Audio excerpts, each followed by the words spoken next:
Não sei quantos leram o boletim. O título do sermão de hoje é Por que não amanhã? Eu sei que é uma frase muito genérica, mas vocês vão compreender no decorrer do sermão o significado dela. Primeiro de tudo, eu quero fazer uma coisa com vocês, é um teste. Quando alguém aqui na frente diz, Jesus logo vem, o que vocês respondem? Amém, é isso mesmo.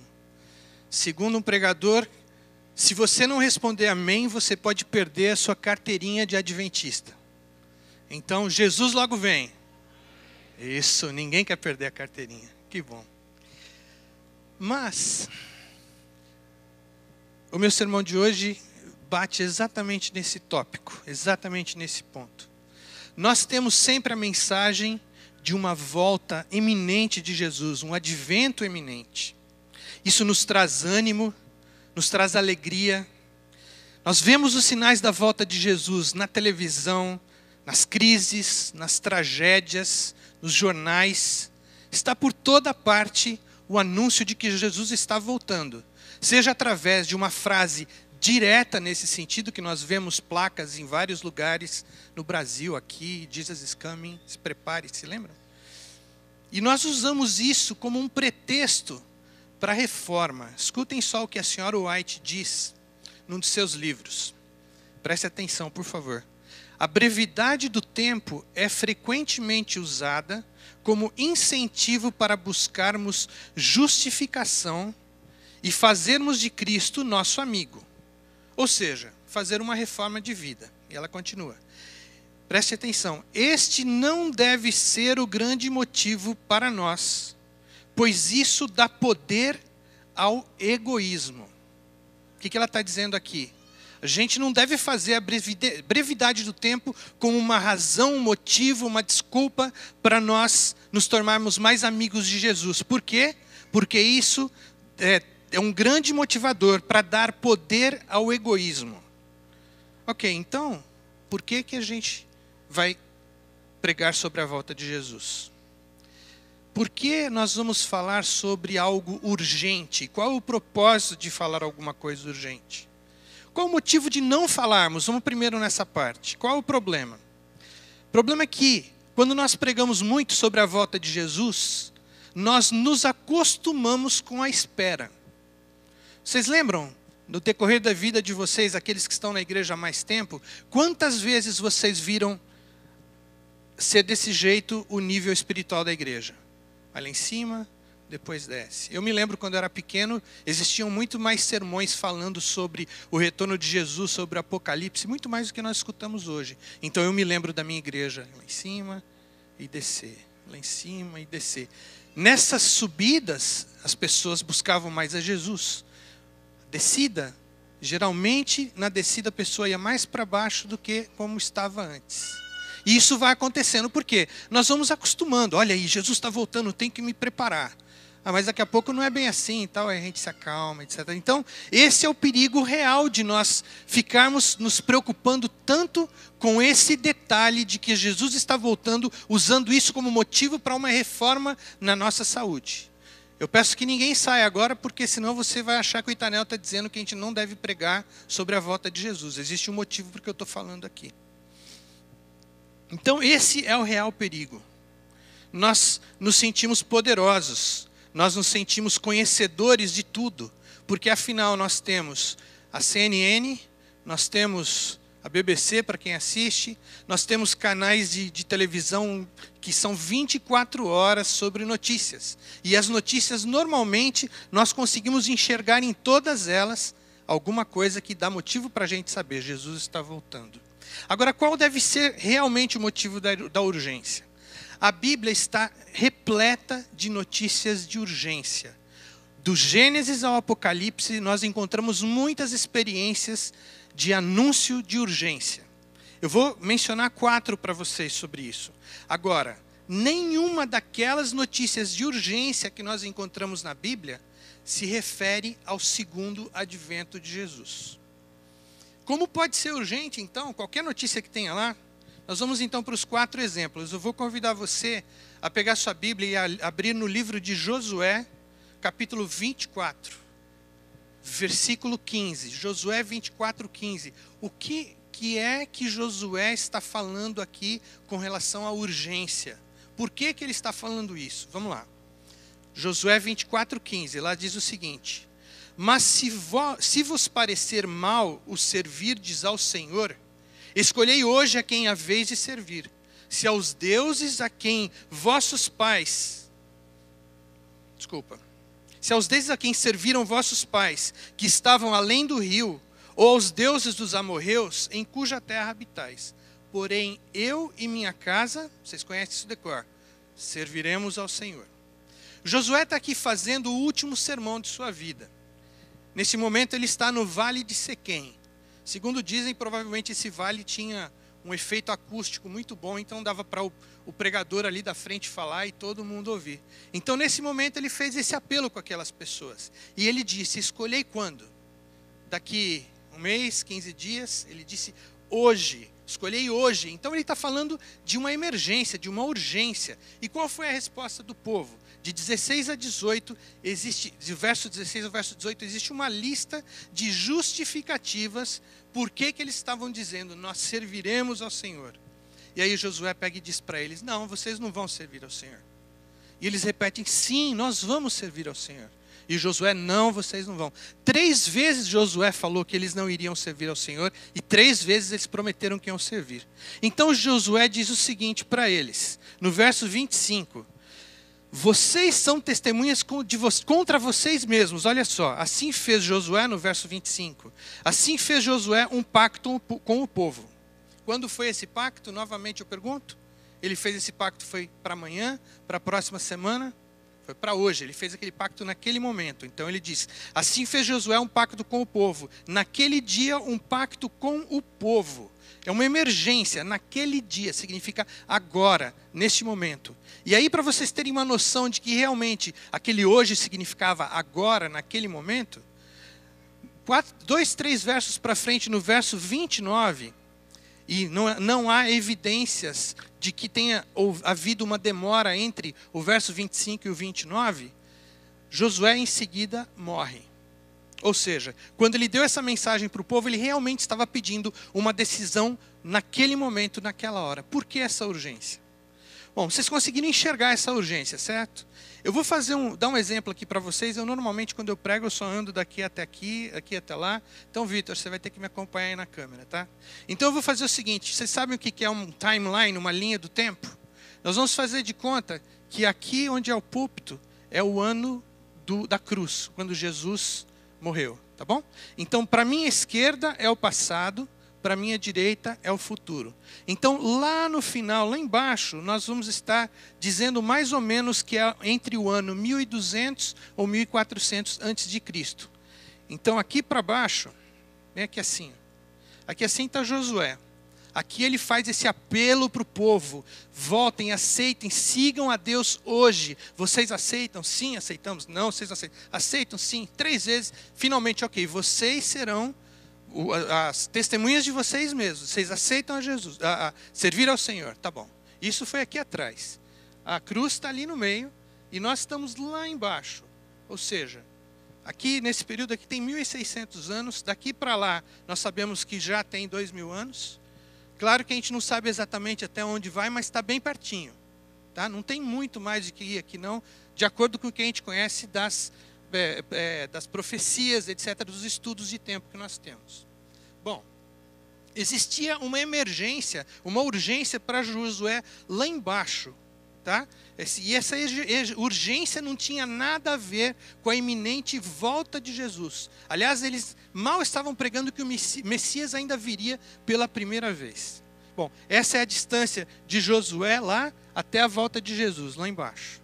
Então, a urgência não pode ser quanto à iminente volta de Jesus, como eu já falei. São mais ou menos 2500 anos. Bom, vamos para o exemplo número 2. Abram, por favor, em Salmos 95, versos 7 e 8. Salmos 95, 7 e 8. E como sempre, eu vou aproveitar o momento para beber uma água.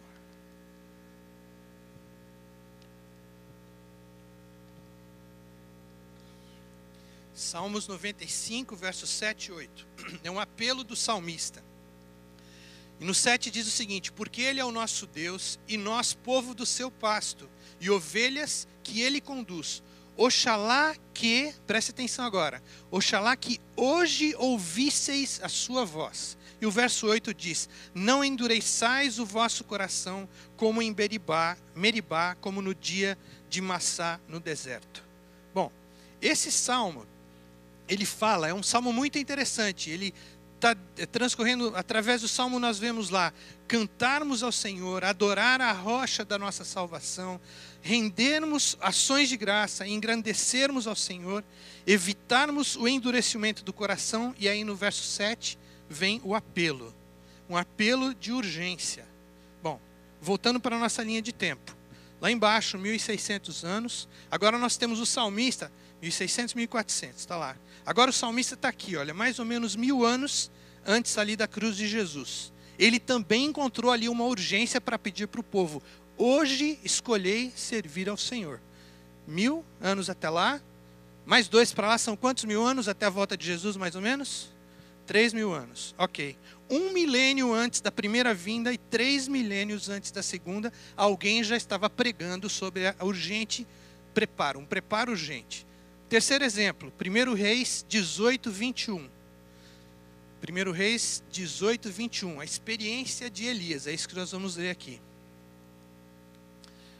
1 Reis 18, 21, Elias diz o seguinte, no verso 21, e Elias se chegou a todo o povo e disse: até quando cocheareis ou vacilareis entre duas opiniões, dois pensamentos? Se o Senhor é Deus, seguiu, mas se Baal, seguiu. A pergunta aqui de novo tem a ver com o tempo. Até quando? Nesse momento, eles tinham ali milhares de... Não, eram 800 profetas. Eu tinha anotado na outra coisa, agora já foi. Quanto?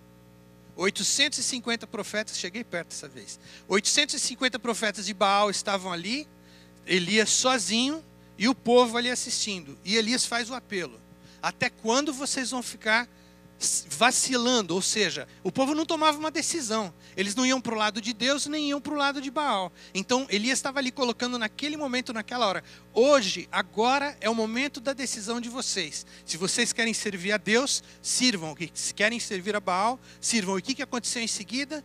Ele mandou matar todos aqueles 850 profetas, e vocês conhecem o resto da história. Bom, de novo aqui na nossa linha do tempo, a frase aqui, chave, é até quando, tem a ver com o tempo. Nós temos lá embaixo 1400 anos, a história de Josué. Depois, 400 ou 200 anos para cá, nós temos o salmista. E agora nós temos Elias, 900 anos antes de Jesus e mais 2000 anos até agora. Então nós temos aqui, de novo, quase 3 milênios, tá bom? Bom, agora nós vamos para o exemplo número 4. 2 Coríntios 6, versos 1 e 2. 2 Coríntios 6, 1 e 2. Agora vocês estão vendo? Eu dei aqui 3 notícias de urgência no Velho Testamento. Agora eu vou dar uma notícia de urgência no Novo Testamento. Quem está falando aqui? Quem escreveu Coríntios? Paulo.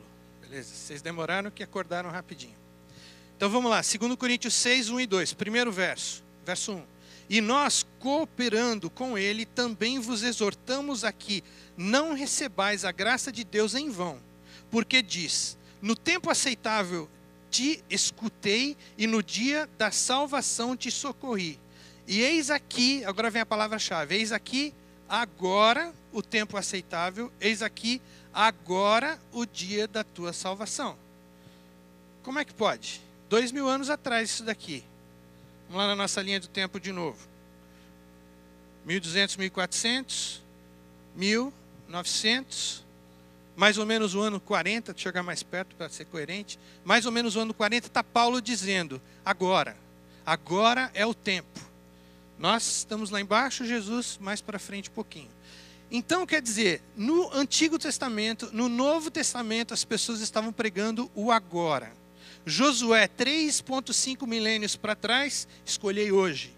O salmista, 3 milênios atrás, hoje ouviste a sua voz. Elias, há 3 milênios atrás, mais ou menos, até quando cocheareis? E Paulo, 2 milênios atrás de onde nós estamos, hoje é o tempo aceitável.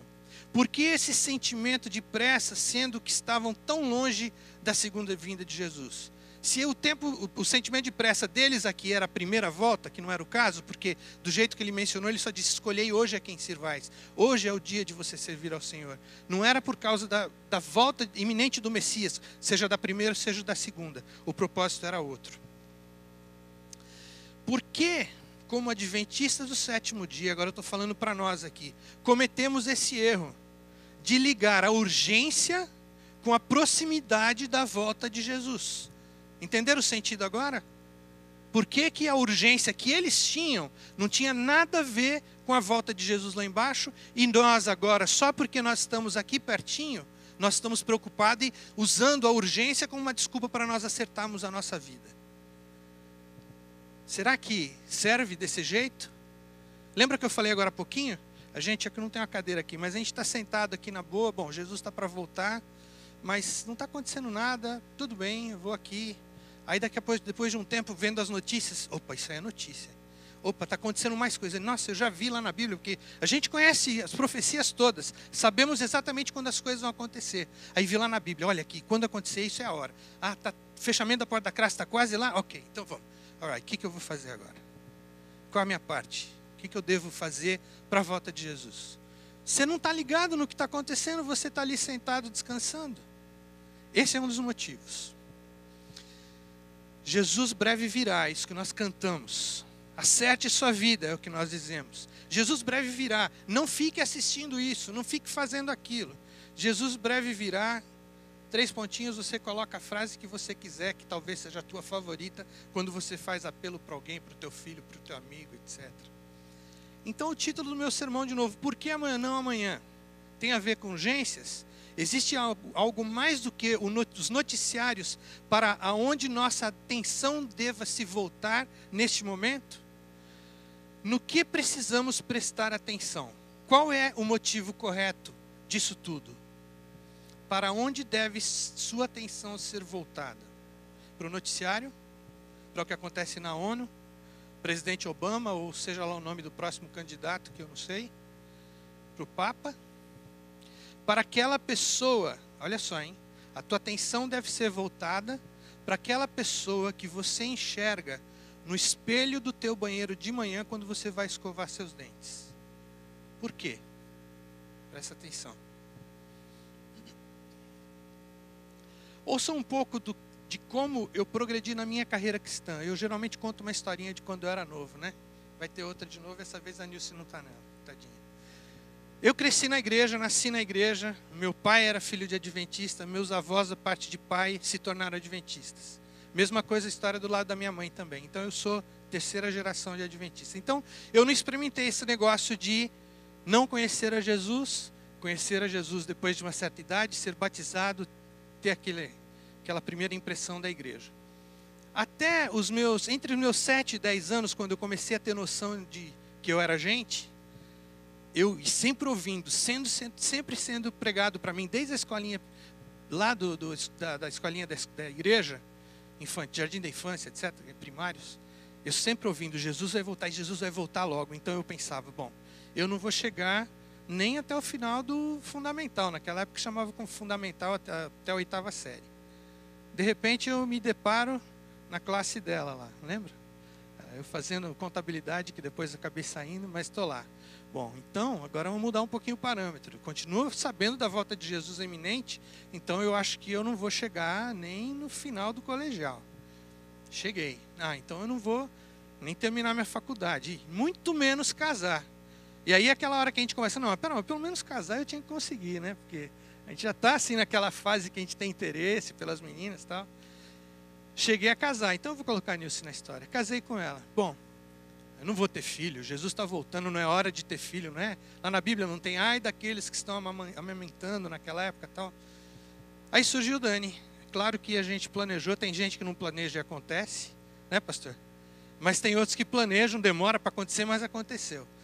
Aí agora, Senhor, se eu preciso voltar logo, eu não quero que o Dani vá para a escola, porque é muito complicado. Eu vejo os pais que têm filhos, eu vi a Neide tinha 3 filhos e Olinto, morria de preocupação, aquela coisa assim de ir para a escola e tal. Ele foi para a escola, não teve jeito. Bom, mas o Dani não vai chegar para a faculdade, que é quando o negócio pega mesmo. Está terminando o 3º ano, agora está voltando para casa essa semana. O tempo não é determinado por aquilo que nós conhecemos. É Deus quem conhece os tempos. Por isso que nós precisamos tirar o tempo como um parâmetro para nós tomarmos decisões na nossa vida. O tempo não pode ser aquele que diz para você o que fazer e como fazer. O parâmetro é outro. Vivemos pensando na iminência da sua volta. Pouco tempo, pessoas já falecidas disseram que Jesus viria no seu tempo.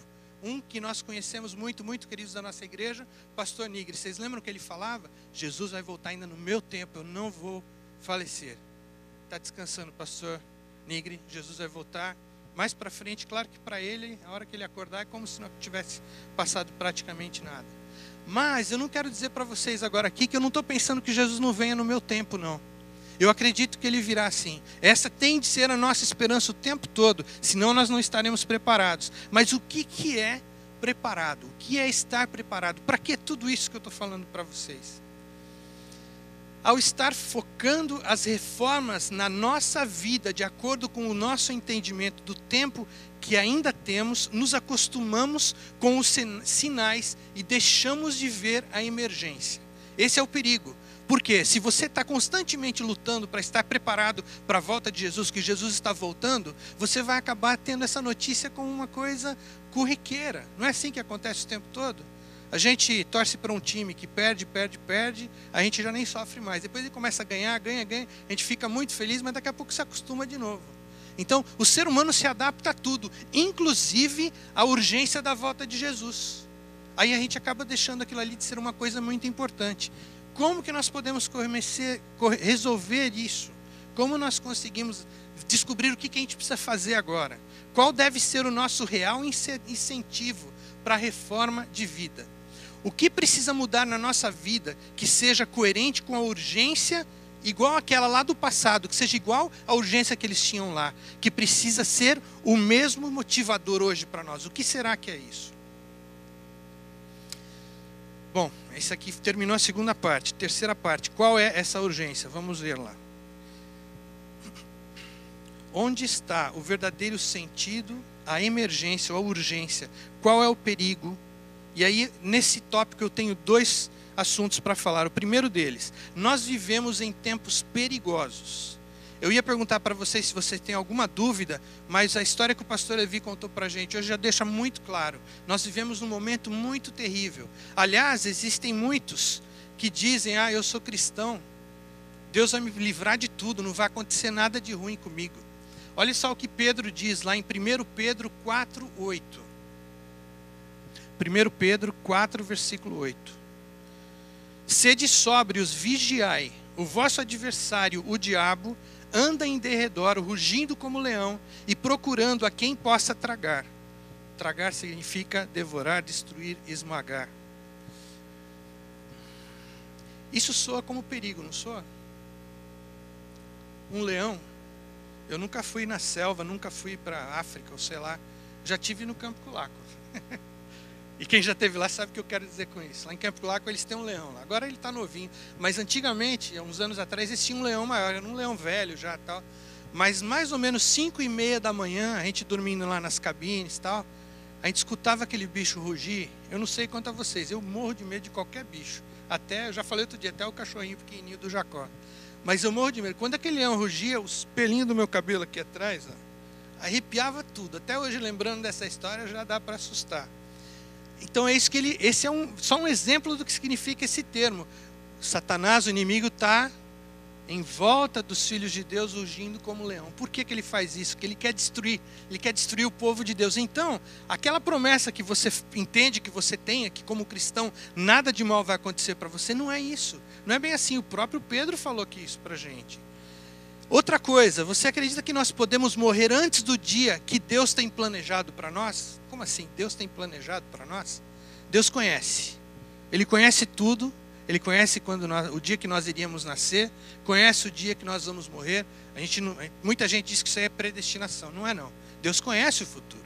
Agora, Deus na sua infinita sabedoria entende o dia que você deve descansar. Tanto é que ele falou para Moisés aquele dia, olha, sobe até o pico do Nebo, ali você vai morrer. Então quer dizer que Deus mata a gente? Ó, Deus deu a vida, Ele tira a vida. Matar é uma palavra muito forte para nós, né? Mas Deus conhece isso. Agora, será que nós podemos morrer antes do que Deus tem planejado para a nossa vida? Tem um exemplo muito interessante que eu vi aqui. Aliás, só para vocês saberem, eu estou pregando um sermão de um pastor que me indicaram para assistir. Depois, se você quiser assistir, eu passo o link para vocês, é em inglês. Eu estou arriscando pregar esse sermão aqui, porque eu não sei se algum dia ele virá aqui. E se ele vier, pode ser que vocês não estejam. Então, eu estou aproveitando que essa mensagem me tocou profundamente. Eu nunca ouvi um sermão dentro do contexto que esse pastor pregou. E eu estou pedindo para Deus que Ele me dê a capacidade de eu transmitir para vocês a mensagem.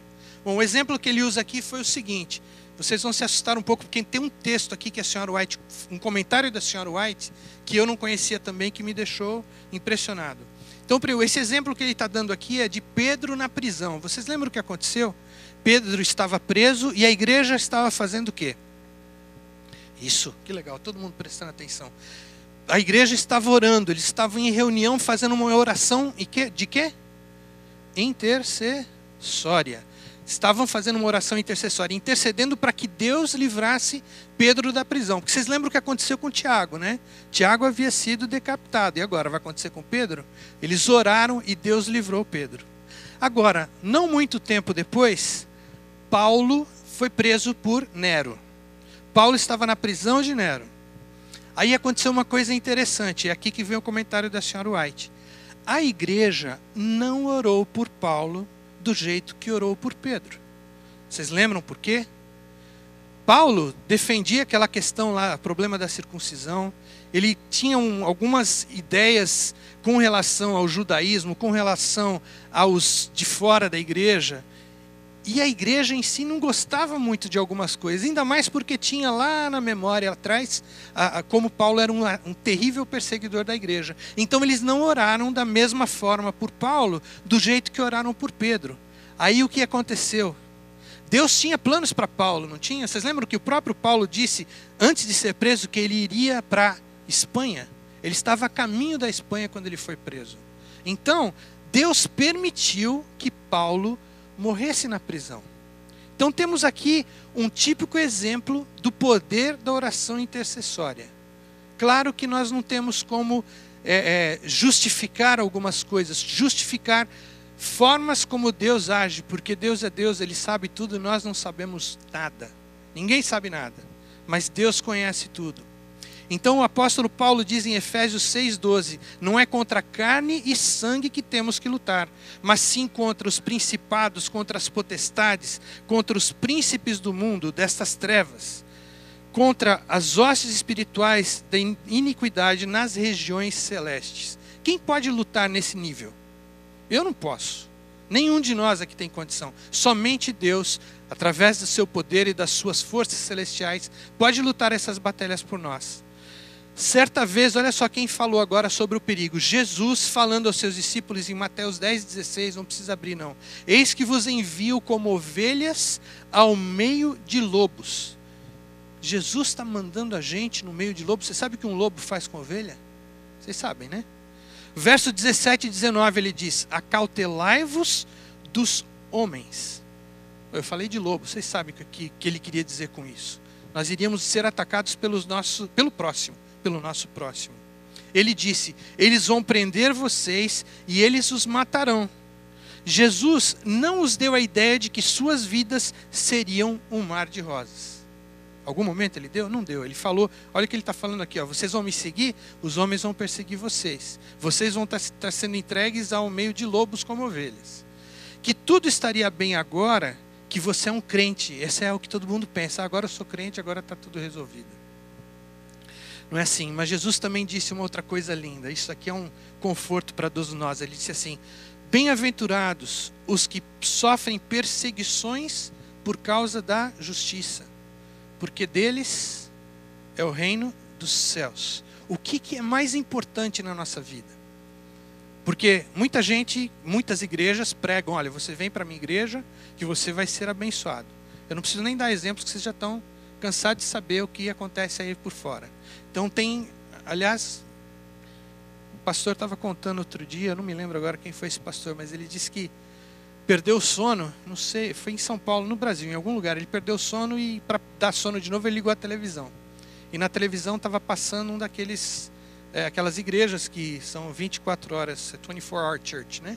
Então ele estava lá assistindo e estavam dando o testemunho de um casal que tinha perdido tudo, deviam tudo e mais um pouco. Eles tinham uma empresa que faliu. E aí, depois que eles entraram para aquela igreja, a coisa se reverteu e eles conseguiram pagar todas as dívidas deles. E agora eles tinham barco, tinham casa, tinham tudo que eles queriam e mais um pouco. Então estavam dando um testemunho. E é isso o que se prega aí fora. Mas o que Jesus falou é que agora que vocês são meus seguidores, vocês vão sofrer por mim, e bem-aventurado aquele que sofrer por mim, porque ele tem um lugar comigo lá no meu reino. Isso é maravilhoso, isso é uma promessa que vale a pena qualquer sacrifício. Sofrer só um pouquinho aqui e eternidade aproveitando das bênçãos que Deus tem para nós. Bom, esse é o ponto principal agora do meu sermão. Lembram que eu disse que o seu foco precisa ser na pessoa que você vê de frente do espelho? Precisamos ter o nosso caráter renovado. Aqui vem uma novidade que eu conheci, que eu escutei aqui também, que eu não conhecia ainda. Mas você pode me dizer, e é o que eu pensava também, que o caráter é formado nos primeiros anos de vida. Vocês já ouviram isso? Até os 7 anos é quando o caráter é formado. Aí depois, dali para frente, não se preocupa, se você cuidou bem do teu filho, ele abandonou, saiu da igreja, mas você fez um bom trabalho de base, ele vai voltar. Na realidade, existe, a própria senhora White diz, no livro Educação, na página 225, ela diz assim: a formação do caráter é a obra mais importante que já foi confiada aos seres humanos. Vou parar um pouquinho aqui. Já foi confiada a quem? Está dizendo ali aos pais? Quem falou? Porque todo mundo diz isso. Não, os pais são os formadores do caráter dos filhos. Não é isso? Não é isso que o Sr. White está dizendo. Aos seres humanos, continuando. E nunca antes foi seu diligente estudo tão importante como hoje. Vocês já ouviram falar aquela coisa, mas na minha época era assim, aí a desculpa do outro mas a tua época era diferente da de hoje, hoje o mundo é mais difícil. Eu costumava brigar muito, dizendo, não é assim não, porque não seria justo da parte de Deus dar para você um mundo mais difícil que Ele deu para mim. Na realidade, eu estava errado. Não é que Deus está dando aquilo, mas é que conforme o tempo vai indo, conforme nós vamos indo na linha do tempo aqui, as coisas vão piorando. Por quê? Porque Satanás está mais furioso do que nunca, que ele sabe que o tempo dele está acabando. E qual a meta dele? É levar o quê? O maior número de quê? De pessoas junto com ele. Porque ele não quer morrer sozinho, ele quer acabar, ele quer fazer Deus muito triste, é isso que ele quer fazer. Então é por isso que hoje o mundo é mais difícil. Por isso que hoje as tentações são piores. Eu não vejo neste texto de Ellen White nada dizendo sobre um tempo limitado para o desenvolvimento do caráter. Eu acho que você também não viu. Agora veja um exemplo de como o caráter é desenvolvido. Você sabe como que é desenvolvido um caráter? Eu vou fazer aqui uns passozinhos bem pequenos. Um dia você, pequeno, jovem, o caráter estava em formação, teve uma ideia, pensou em alguma coisa. Para você fazer aquela coisa, você teve que tornar aquele pensamento numa ação. Tá?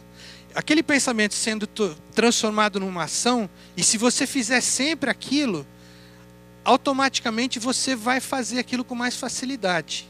Vocês lembram como foi quando vocês aprenderam a andar de bicicleta? Raríssimas pessoas pegam a bicicleta pela primeira vez, sentam nela e saem andando. Eu não conheço ninguém. Se vocês conhecem, depois me contem, porque é raro.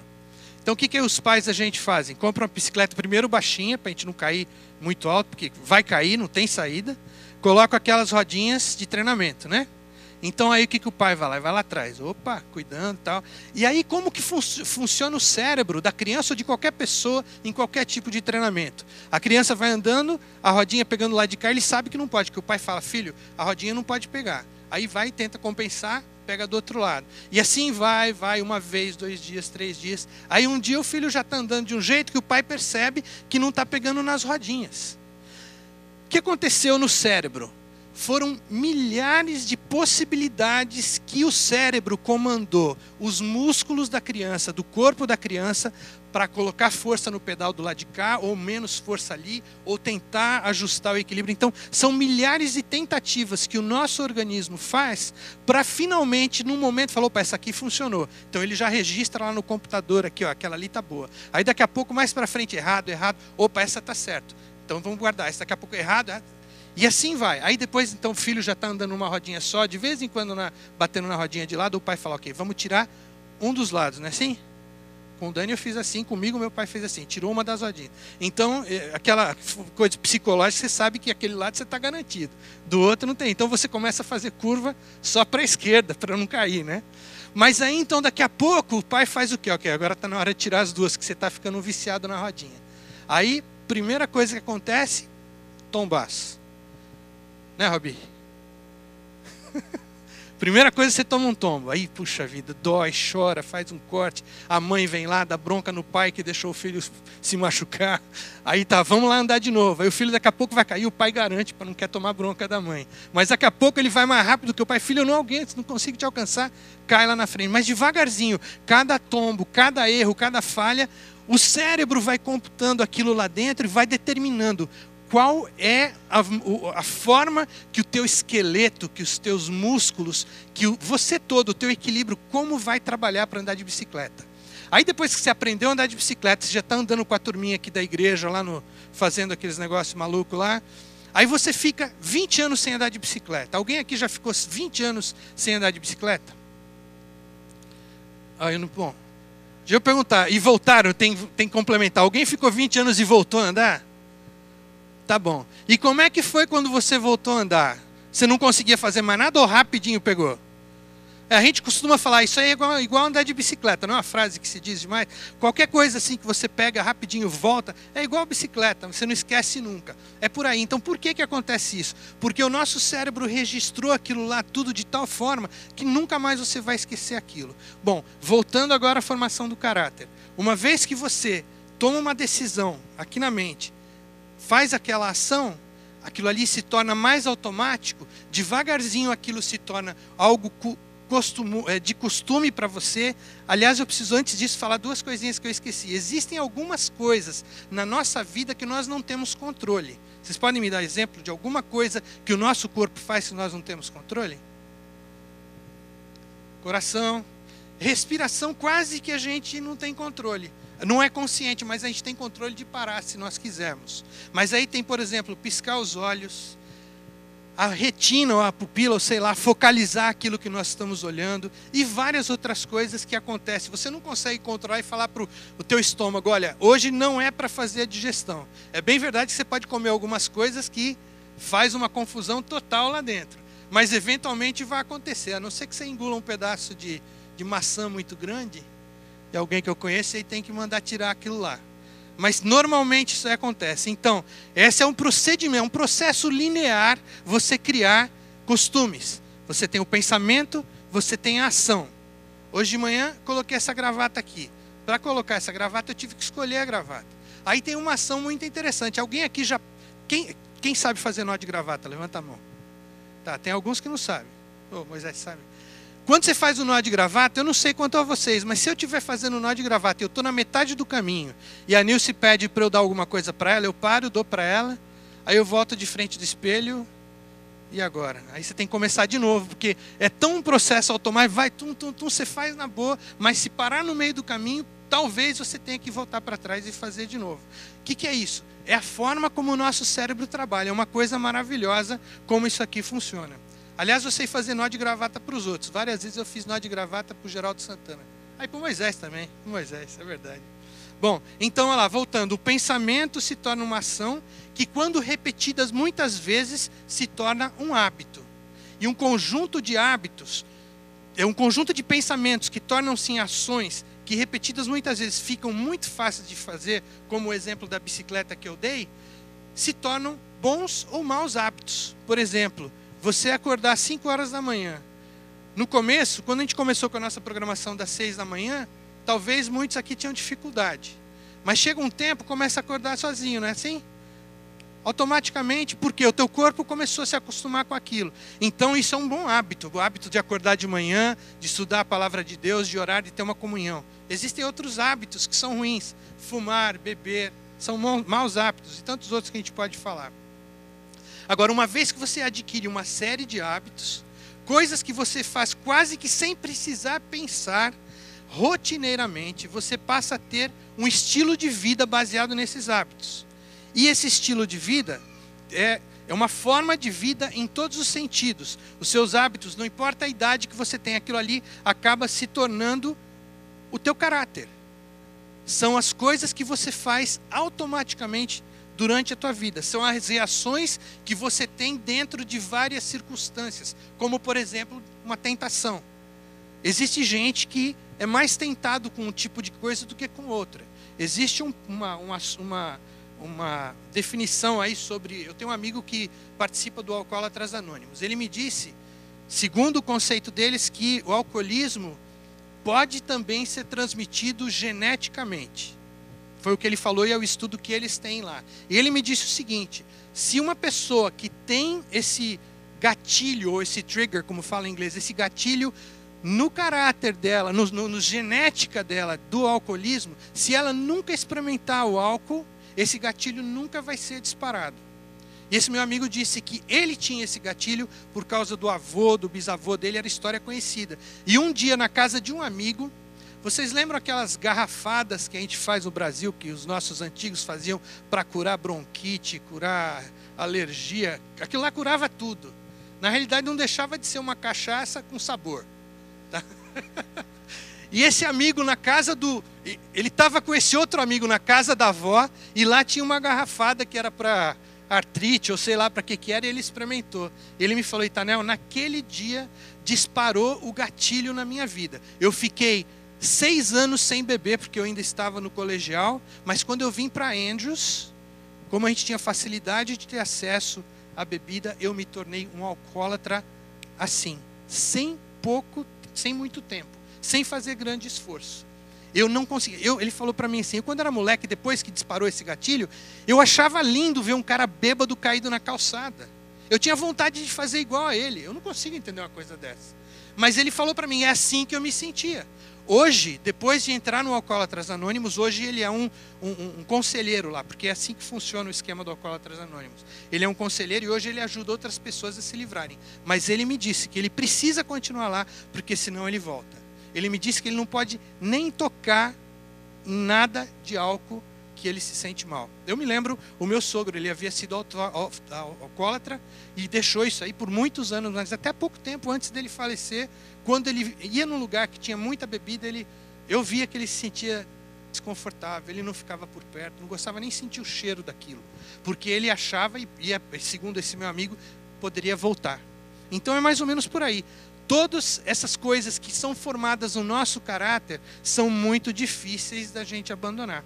Agora, deixa eu falar uma coisa. Essa explicação aqui não é só uma explicação espiritual.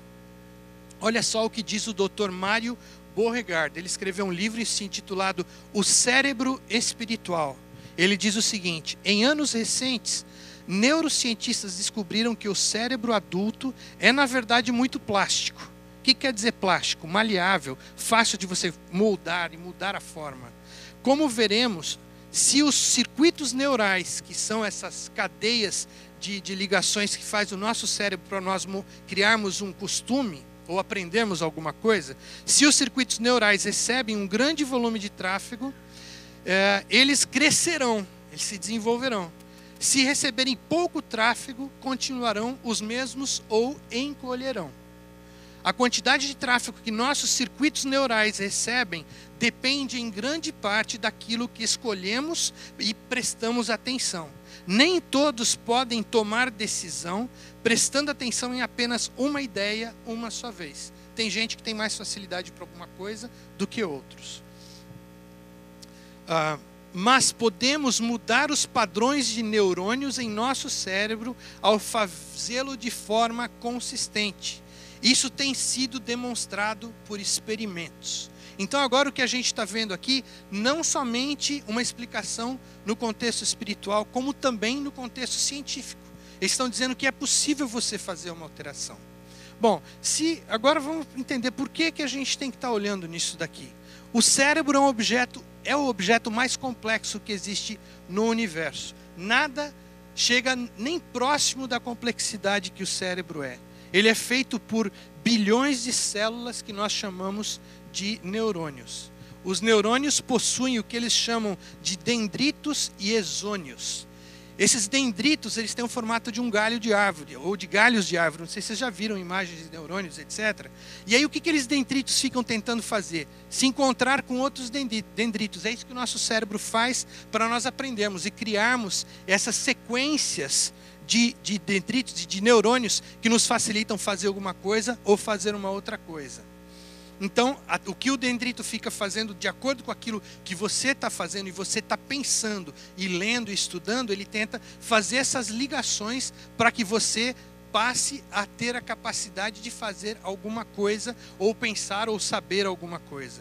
Então, quando você repetidamente faz a mesma coisa, é formado um neurocircuito que ajuda você na próxima vez repetir aquilo que você está fazendo, igual a história da bicicleta, como eu disse. Bom, agora eu tenho um exemplo legal para dar para vocês, que ele falou que é a forma mais fácil de explicar como se formam esses caminhos, esses neurocircuitos. Imagina o seguinte, que eu estou aqui do lado de cá e aqui na frente está cheio de um matagal bem alto, tá? E alguém me pede para eu ir daqui lá para o outro lado, do ponto A para o ponto B. Então o que eu vou fazer? Eu tenho que ir andando por esse mato, abrindo o caminho, é muito alto, eu não consigo enxergar direito, vou me cortando um pouquinho, que tem capim, que tem aqueles negócios que cortam, né? Então você vai empurrando aquilo, maior dificuldade, depois de muito tempo, você chega do lado de cá, tá? Aí você olha para trás, o que você vê?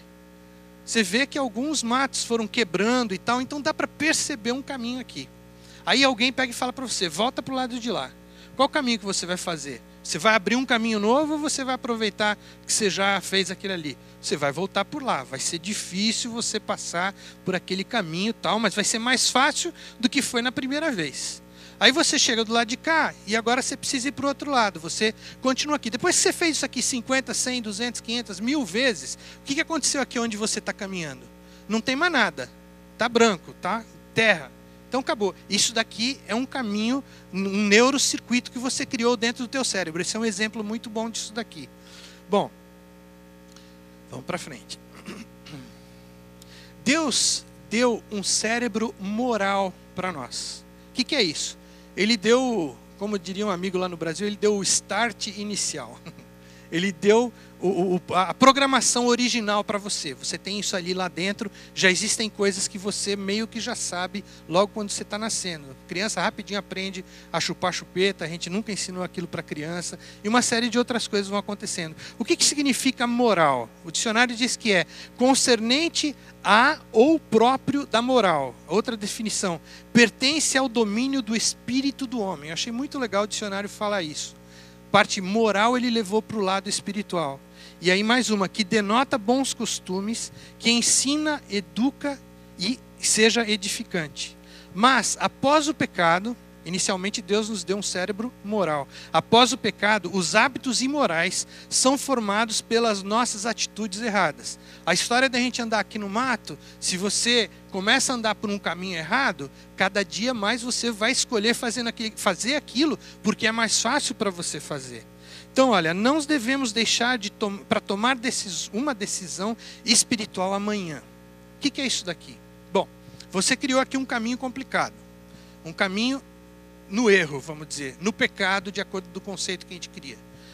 Quando você tinha lá 18, 17 anos, 19 anos, sei lá, você imaginou, olha, mas eu vivo sempre fazendo a coisa igual. Meu pai me ensinou a viver desse jeito, andar desse jeito, agir desse jeito. Mas olha, se eu pegar e desviar só um pouquinho aqui no começo, que lembra o seguinte, quando você é jovem, esse matagal aqui não é tão alto. O que é o matagal? É a nossa mente, o nosso cérebro, tudo aquilo que você aprendeu, os conceitos que você entende, todas as coisas que você consegue julgar entre o certo e o errado. Quando você é bem jovem, é mais fácil você criar esses caminhos. Por isso a história de que até os 7 anos é que a gente forma o nosso caráter. Não, é porque é mais fácil quando você é jovem. Então, quando você é jovem, é mais fácil você escolher o certo ou o errado. Então, o que você pensa? Principalmente por causa das companhias, né? Normalmente é assim. Diz que um jovem sozinho é bonzinho. Quando ele se junta a outro, vira para o outro lado. Enfim, isso é o que dizem. Mas então, quando você está lá jovem, você fala, não, mas esse caminho que meu pai me ensinou, se eu virar só um pouquinho aqui, praticamente eu não vou sair daquilo que ele me falou, porque eu consigo dar uma adaptada, eu dou uma conversada nele e tal, e ele acaba caindo na minha. Então, o jovem lá atrás começa a andar 1 grau fora do caminho aqui. Eu não sei qual é a medida certa ou qual é a quantidade de graus, Sérgio. Quando você lembra antigamente que você regulava lá o distribuidor, etc. 1 grau é muita coisa ou é pouca coisa no distribuidor? É bastante, né? E como que seria então? Meio grau? 1/4 de grau? Sei lá. Um pouquinho de nada que você vira ali no motor do carro, o carro já não funciona direito. Começa a estourar, ou fica adiantado, ou atrasado. Hoje não é mais assim, né? Hoje isso aí, tudo eletrônico e tal, mas antigamente era assim. Então, uma coisinha de nada, quando você está trabalhando, construindo uma ponte, Robson, se você desviar 1 grau aqui no começo, onde vai parar essa ponte? Dependendo do comprimento dela, a ponte Rio-Niterói, em vez de você chegar lá onde chega em Niterói, ele ia cair no meio da Bahia, ou melhor, no meio da Bahia mesmo, você não conseguia chegar a nenhum lugar nenhum. Então, você faz um desvio de nada aqui atrás, que já te leva para longe do caminho ideal, do caminho que seria aquele que ia te levar para uma vida mais próxima de Deus. Agora, depois que você fez isso aqui com 16, com 15, 14, com 20, sei lá, nessa idade, quando você chega aqui na minha fase, do cabelo já está branco, você já comemora 50 anos, e aí o pessoal já faz um monte de brincadeira com você, e você descobre que você realmente precisa dar uma mudada na tua vida, e é por isso que foi dito antes que o caráter é como plástico, que você pode manusear. É muito mais difícil alguém na minha idade romper com uma barreira e aí começar tudo de novo. Por que você vai fazer? Você tem o caminho que você está acostumado e aquela falha de caráter que você sabe que você precisa mudar. Então você fala agora, o Espírito Santo fala para você, em vez de você ir por aqui, você vai ter que ir por aqui, porque nesse caminho aqui você vai chegar no ideal de Deus para você ter a sua comunhão com Deus. Aí o que você vai ter que fazer? Você vai ter que abrir o mato alto, o mato que representa a tua vida, os conhecimentos, os costumes. Lembra aquela história que é difícil ensinar, como é que fala? O cachorro velho, truque. É isso aí. Tem um tanto tipo diferente desses. Ainda mais quando vai para o sul, norte do Brasil, para todo lado e aqui também. Mas é possível sim, é isso que a gente está falando aqui. Então agora você vai precisar abrir um novo caminho para o teu cérebro ser treinado no caminho correto. Agora tem um problema. Você está seguindo esse caminho aqui, por exemplo, eu vou usar um exemplo, acho que todo mundo já ouviu falar de alguém, ou talvez já tenha participado. Você vai parar de fumar, tá bom? Então você vai parar de fumar. Então você vai ter que traçar um caminho novo no teu cérebro, aonde o fumo não faz parte. Aí você vai naquele caminho duro, naquela luta. Agora, o que é mais difícil? Você começar um caminho novo sem ter nenhuma referência, ou você começar um caminho novo que logo aqui do lado tem um que é super fácil de você andar? É muito mais difícil agora que você já conhece o outro. Por isso que é tão difícil você parar um vício, você largar uma coisa tão ruim desse. Mas o Espírito Santo está ali do teu lado falando para você, eu vou com você, eu te ajudo.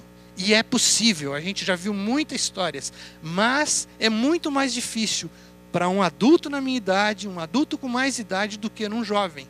Por isso que esse sermão aqui é específico para os nossos jovens, mas é para os adultos e é para os de mais idade também, porque existe esperança para todo mundo. Bom, depois disso tudo agora que eu vou fazer a pergunta para vocês. O que é realmente importante para nós focarmos a nossa vida, para a nossa salvação, para ser a nossa urgência? Qual deve ser a urgência do cristão? Qual deve ser a tua urgência, a minha urgência? Correção do meu caráter. Correção das coisas que eu faço de errado. Por que eu vou fazer isso? É porque eu quero o céu? Não, porque desse jeito eu vou estar andando com Deus. E sabe de uma coisa? Jesus morreu por você. E porque Ele morreu por você, Ele comprou a tua o teu cartão, vamos dizer. Lembra quando você pertence a um clube, você tem um cartãozinho, um passe. Obrigado, Sérgio. Você tem um passe, aí o outro clube compra você, aquele clube tem o teu passe. Quando Jesus morreu na cruz, ele comprou o passe do mundo todo. Tá bom? Isso significa que Jesus vai levar, ou melhor, Jesus levou todo mundo para o céu. Pastor, calma aí, eu vou explicar. Jesus levou todo mundo para o céu. Tá bom? Todo mundo foi para o céu, o cartãozinho está com ele, o passe está com ele. Agora, Deus é tão misericordioso que Ele não vai levar você para o céu para você ser infeliz eternamente. Porque o céu vai ser um inferno para você.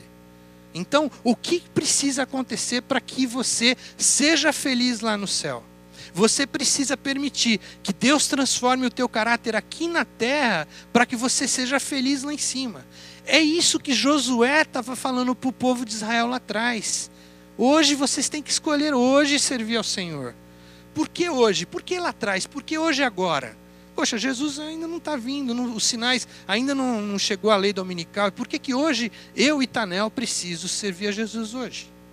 Aí nós já falamos sobre isso antes. O que pode acontecer ao eu sair aqui, pegar meu carro, pegar aqui a 21, pegar a Turnpike? A gente não sabe. Por isso que hoje, agora é a hora de você escolher servir a Jesus. E se você agora escolher servir a Jesus, qual vai ser o teu próximo passo daqui para frente? Senhor, transforma o meu caráter, transforma a minha vida, para que quando o Senhor voltar e me levar para o céu, eu vou me sentir bem lá em cima. Eu vou me sentir bem na sua casa. Porque Deus tem um parâmetro do ambiente. O ambiente dele não vai ser adaptado ao teu gosto, àquilo que você tem prazer, ao que você come, ao que você bebe, ao que você fala, ao que você prega, ao que você canta. Não, o gosto de Deus não vai se adaptar ao seu. Você é que vai ser transformado e se adaptar ao gosto dele, porque o céu foi criado por ele. Tudo ali é Deus.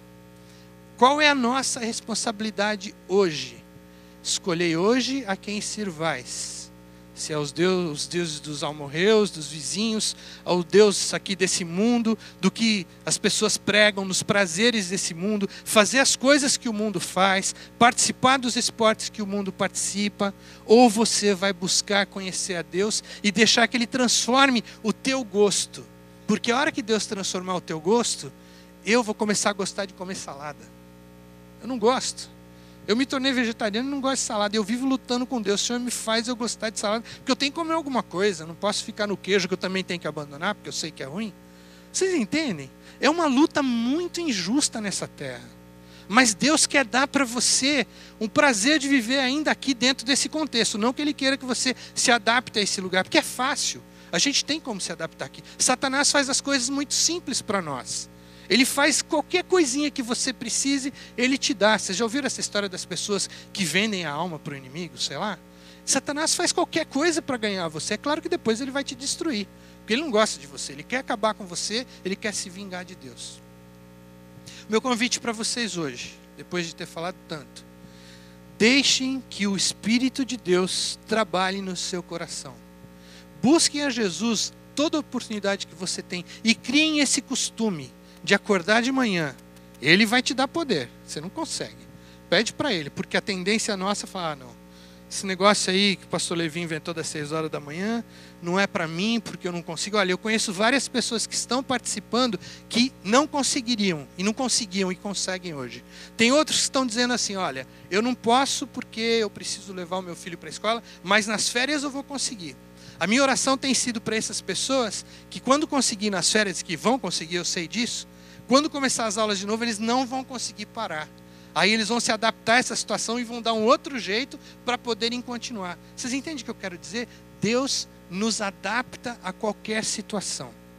Deus conhece o ambiente onde nós estamos e Ele sabe qual é a forma de trabalhar com você para que você seja vitorioso dentro daquele contexto onde você está, onde você vive, os costumes que as pessoas têm à tua volta. E o mais lindo ainda é que Deus trabalha no teu coração para te preparar, para você ser um testemunho para essas pessoas. Deus tem pessoas em todos os lugares E provavelmente de muitos lugares ele não as vai tirar fora. Ele vai mantê-las lá porque os outros que conhecem sabem que um dia aquela pessoa foi igual a eles. E agora eles estão interessados em saber o que aconteceu. Porque essa pessoa acaba se tornando mais feliz. Pode estar sofrendo, porque nós vivemos num mundo terrível. Quem está no hospital com câncer ou quem está no hospital com algum outro tipo de doença que não tem como sair de lá, mas que conheceu a Jesus, vai ter que continuar lá. Porque nem sempre Jesus cura, a gente sabe disso. Mas estando lá, essa pessoa vai dar um testemunho pelas reações que o próprio Deus causa na nossa vida quando nós nos entregamos a Ele. Meu convite para vocês então é esse, único, exclusivo. Peçam para que Deus transforme o seu caráter, peça para que Deus mude os seus costumes, os seus padrões, para que Ele deixe você mais semelhante com alguém que vai gostar de estar com Ele lá no céu, que aí o céu está garantido para você. Tá bom? Que Deus abençoe a todos, que vocês sejam muito felizes na vida de vocês com Jesus. Vamos nos levantar para a oração?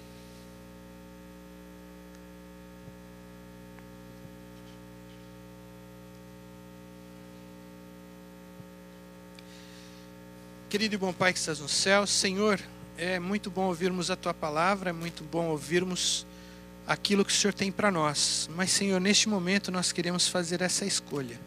A escolha de sermos aqueles que vão ter muito prazer em estar no céu. Obrigado porque o Senhor já nos salvou e levou a nossa carteirinha aí para o céu. Senhor, eu quero ir aí reclamar minha carteirinha.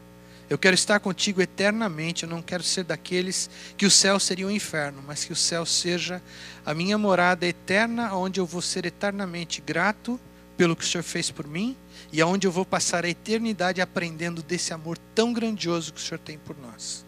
Abençoe-nos a sermos instrumentos teus nessa terra, a sermos brasas vivas aonde estivermos, para que nós possamos acender a sua luz em meio dessas pessoas e apresentar para eles Jesus, esse maravilhoso Senhor que está pronto a nos levar para o teu reino. Abençoe a cada membro aqui da nossa igreja, aqueles que estão assistindo pela internet e os teus filhos através desse mundo. Que o nosso reavivamento seja real dentro do contexto do que precisa ser mudado na nossa vida para aproveitarmos a alegria daquela notícia. Jesus está vindo. Que não precisemos nos preocupar em nos preparar, porque já estamos tão juntos de Ti que desde este momento já estamos preparados. Dá-nos um sábado feliz na companhia Tua e dos nossos queridos. Em nome de Jesus pedimos. Amém.